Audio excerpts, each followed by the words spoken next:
A ghost story. I took a large room, far up Broadway, in a huge old building whose upper stories had been wholly unoccupied for years until I came. The place had long been given up to dust and cobwebs, to solitude and silence. I seemed groping among the tombs and invading the privacy of the dead. That first night I climbed up to my quarters. For the first time in my life, a superstitious dread came over me, and as I turned a dark angle of the stairway and an invisible cobweb swung its slazy woof in my face and clung there, I shuddered as one who had encountered a phantom. I was glad enough when I reached my room and locked out the mold and the darkness. A cheery fire was burning in the grate, and I sat down before it with a comforting sense of relief. For 2 hours I sat there, thinking of bygone times, recalling old scenes, and summoning half-forgotten faces out of the mists of the past, listening, in fancy, to voices that long ago grew silent for all time, and to once familiar songs that nobody sings now. And as my reverie softened down to a sadder and sadder pathos, the shrieking of the winds outside softened to a wail, the angry beating of the rain against the panes diminished to a tranquil patter, and one by one the noises in the street subsided, until the hurrying footsteps of the last belated straggler died away in the distance and left no sound behind. The fire had burned low. A sense of loneliness crept over me. I arose and undressed, moving on tiptoe about the room, doing stealthily what I had to do, as if I were environed by sleeping enemies whose slumbers it would be fatal to break. I covered up in bed and lay listening to the rain and wind and the faint creaking of distant shutters till they lulled me to sleep. I slept profoundly, but how long I do not know. All at once I found myself awake and filled with a shuddering expectancy. All was still, all but my own heart. I could hear it beat. Presently the bedclothes began to slip away slowly toward the foot of the bed, as if someone were pulling them. I could not stir, I could not speak. Still the blankets slipped deliberately away till my breast was uncovered. Then with a great effort I seized them and drew them over my head. I waited, listened, waited. Once more that steady pull began, and once more I lay torpid a century of dragging seconds till my breast was naked again. At last I roused my energies and snatched the covers back to their place and held them with a strong grip. I waited. By and by I felt a faint tug and took a fresh grip. The tug strengthened to a steady strain. It grew stronger and stronger. My hold parted, and for the third time the blankets slid away. I groaned. An answering groan came from the foot of the bed. Beaded drops of sweat stood upon my forehead. I was more dead than alive. Presently I heard a heavy footstep in my room, the step of an elephant. It seemed to me it was not like anything human, but it was moving from me. There was relief in that. I heard it approach the door, pass out without moving bolt or lock, and wander away among the dismal corridors, straining the floors and joists till they creaked again as it passed, and then silence reigned once more. When my excitement had calmed, I said to myself, "This is a dream, simply a hideous dream." And so I lay thinking it over until I convinced myself that it was a dream, and then a comforting laugh relaxed my lips, and I was happy again.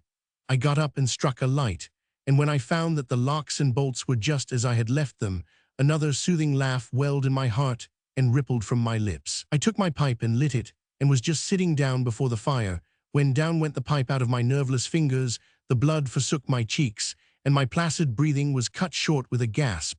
In the ashes on the hearth, side by side with my own bare footprint, was another, so vast that in comparison mine was but an infant.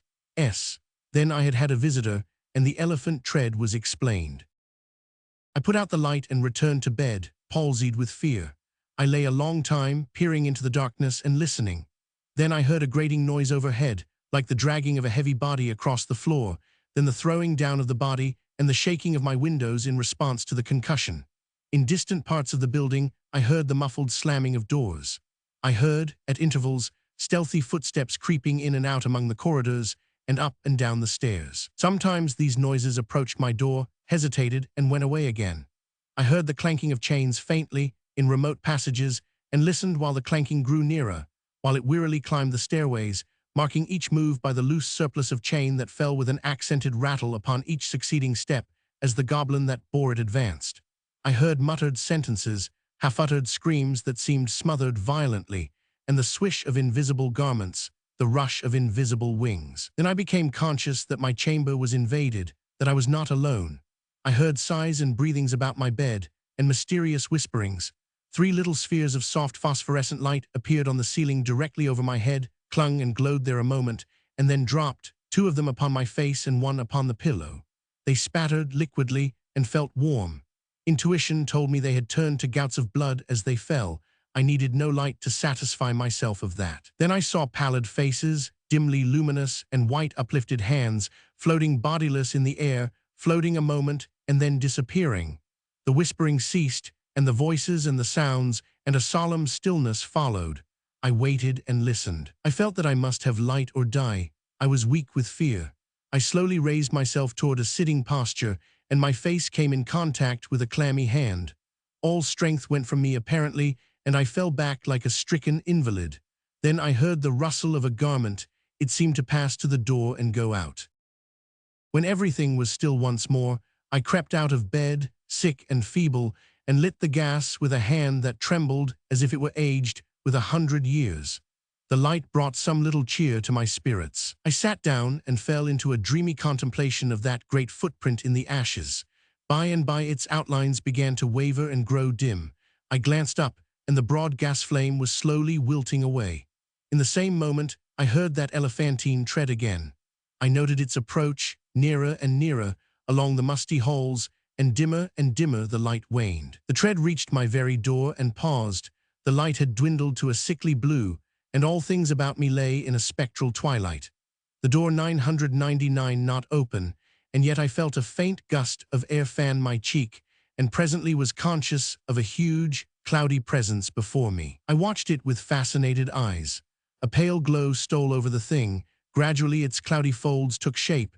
An arm appeared, then legs, then a body, and last a great sad face looked out of the vapor. Stripped of its filmy housings, naked, muscular, and comely, the majestic Cardiff giant loomed above me. All my misery vanished, for a child might know that no harm could come with that benignant countenance. My cheerful spirits returned at once, and in sympathy with them, the gas flamed up brightly again. Never a lonely outcast was so glad to welcome company as I was to greet the friendly giant. I said, "Why is it nobody but you? Do you know I have been scared to death for the last 2 or 3 hours. I am most honestly glad to see you. I wish I had a chair. Here, don't try to sit down in that thing." But it was too late. He was in it before I could stop him, and down he went. I never saw a chair shivered so in my life. Stop, you 100 ruin Ev. Too late again. There was another crash, and another chair was resolved into its original elements. Confound it, haven't you got any judgment at all? Do you want to ruin all the furniture on the place? Here, you petrified fool. But it was no use. Before I could arrest him, he had sat down on the bed, and it was a melancholy ruin. Now what sort of a way is that to do? First you come lumbering about the place bringing a legion of vagabond goblins along with you to worry me to death. And then, when I overlook an indelicacy of costume, which would not be tolerated anywhere by cultivated people except in a respectable theater, and not even there, if the nudity were of your sex, you repay me by wrecking all the furniture you can find to sit down on. And why will you? You damage yourself as much as you do me. You have broken off the end of your spinal column and littered up the floor with chips of your hams till the place looks like a marble yard. You ought to be ashamed of yourself. You are big enough to know better. Well, I will not break any more furniture, but what am I to do? I have not had a chance to sit down for a century. And the tears came into his eyes. Poor devil, I said, I should not have been so harsh with you. And you are an orphan too, no doubt. But sit down on the floor here. Nothing else can stand your weight. And besides, we cannot be sociable with you away up there above me. I want you down where I can perch on this high counting-house stool and gossip with you face to face. So he sat down on the floor and lit a pipe which I gave him, threw one of my red blankets over his shoulders, inverted my sitz-bath on his head, helmet fashion, and made himself picturesque and comfortable. Then he crossed his ankles, while I renewed the fire, and exposed the flat, honeycombed bottoms of his prodigious feet to the grateful warmth. What is the matter with the bottom of your feet and the back of your legs, that they are gouged up so? Infernal chilblains, I caught them clear up to the back of my head, roosting out there under Newell's farm. But I love the place. I love it as one loves his old home. There is no peace for me like the peace I feel when I am there. We talked along for half an hour, and then I noticed that he looked tired and spoke of it. Tired, he said. Well, I should think so, and now I will tell you all about it, since you have treated me so well. I am the spirit of the petrified man that lies across the street there in the museum. I am the ghost of the Cardiff giant. I can have no rest, no peace, till they have given that poor body burial again. Now what was the most natural thing for me to do to make men satisfy this wish? Terrify them into it, haunt the place where the body lay. So I haunted the museum night after night. I even got other spirits to help me. But at 999 no good, for nobody ever came to the museum at midnight. Then it occurred to me to come over the way and haunt this place a little. I felt that if I ever got a hearing, I must succeed, for I had the most efficient company that perdition could furnish. Night after night we have shivered around through these mildewed halls, dragging chains, groaning, whispering, tramping up and down stairs, till to tell you the truth, I am almost worn out. But when I saw a light in your room tonight, I roused my energies again and went at it with a deal of the old freshness. But I am tired out, entirely fagged out. Give me, I beseech you, give me some hope. I lit off my perch in a burst of excitement and exclaimed, "This transcends everything, everything that ever 999 occur. Why, you poor blundering old fossil, you have had all your trouble for nothing. You have been haunting a plaster cast of yourself.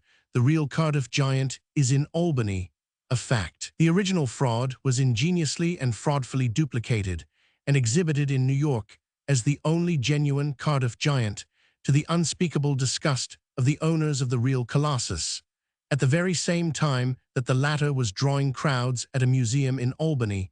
Confound it, don't you know your own remains?" I never saw such an eloquent look of shame, of pitiable humiliation, overspread a countenance before. The petrified man rose slowly to his feet and said, "Honestly, is that true? As true as I am sitting here?"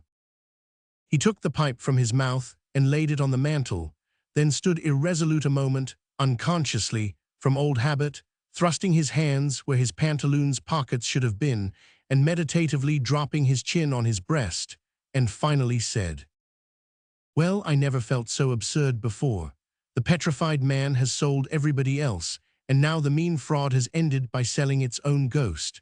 My son, if there is any charity left in your heart for a poor friendless phantom like me, don't let this get out. Think how you would feel if you had made such an ass of yourself." I heard his stately tramp die away, step by step down the stairs and out into the deserted street, and felt sorry that he was gone, poor fellow, and sorrier still that he had carried off my red blanket and my bathtub.